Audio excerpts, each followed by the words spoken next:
naf'an, that brings back benefit, a profit on top. فَهُوَ رِبًا, so then that profit, that addition, what is that? Riba. Can you give me an example of riba? A mortgage. How is that an example of riba? That a person borrows a particular amount of money in order to buy a house, but by the time he pays that loan off, it's not that amount that he borrowed, but it's a certain percentage on top of that. So 13%, 20%, 30%, whatever it is. So that makes it unlawful. Besides trade being halal and riba being haram, a couple of other things are different. So first of all, trade, there's effort that's involved in making that money, and in interest, and in riba, there's no effort. So a person can invest their money and it'll keep growing, and they don't have to take care of it, they don't have to put any work into having that money grow. When a person is doing a business, then he has to manage the accounts, and he has to put in some physical labor as well. Sometimes he has to put his talent, his skills to use. There's some kind of effort involved. Even if he's just the owner, still he has to go and make sure everything is running smoothly. Somebody was telling me about this chain, this dessert place, Dimitri's, all of you know about that, the famous place. So they're, all over the GTA.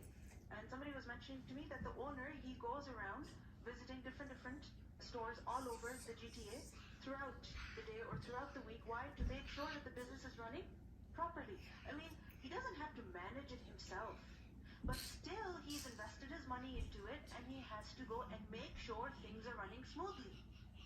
But when it comes to investing your money in a bank or lending it to someone, then you don't have to worry about anything. All you have to do is just make sure you're getting your interest every month.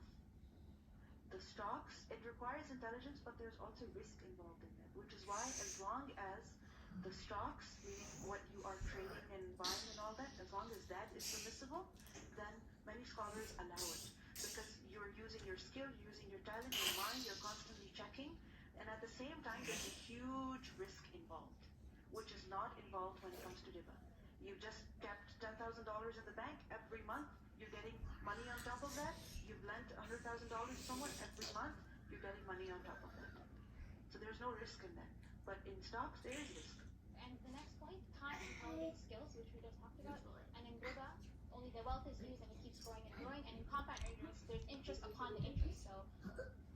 So again, in trade, there's risk involved. You can have profit, you can have loss, and there's share in that. In interest, there's no risk. It's 100% guarantee that you'll get the interest on.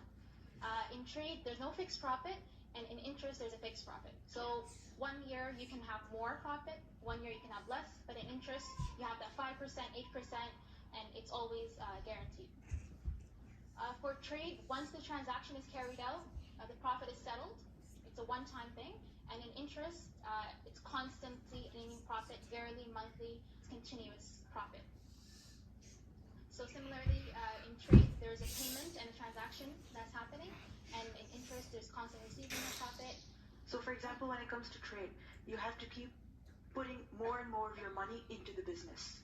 From the profit that you obtain, you have to put some money back into the business to either pay for the rent or pay for the expenses or pay the employees, so on and so forth. There are expenses that you have to cover. But when it comes to interest, there are no expenses. There is no fees.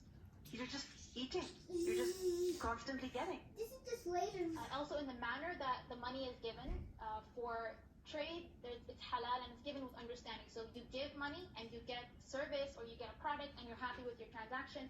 But if interest, the person gives as if they're being forced and they're parting with their money, and they think it's unfair. So even the way that they're giving, there's no satisfaction in that.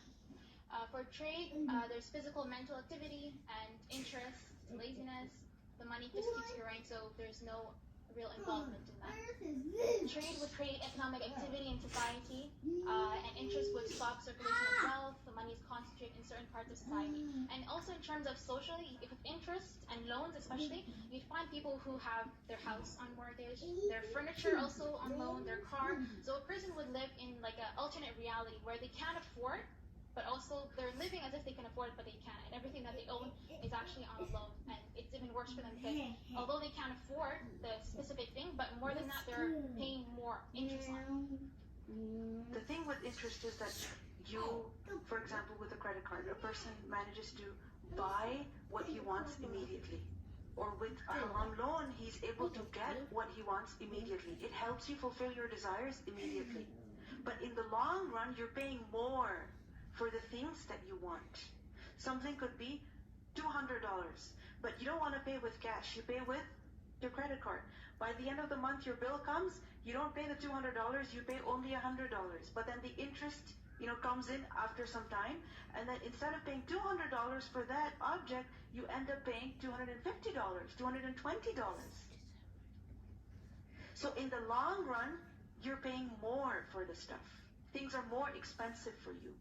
But Shaitan makes you look at the immediate benefit. And Bayer would also create job opportunities, a lot of employment for people, and interest would make a lot of people jobless and basically concentrates the wealth in a couple of people's hands. Jazakallah khairan. So there's a huge difference between trade and riba. And this is the reason why Allah has allowed one and He has forbidden the other.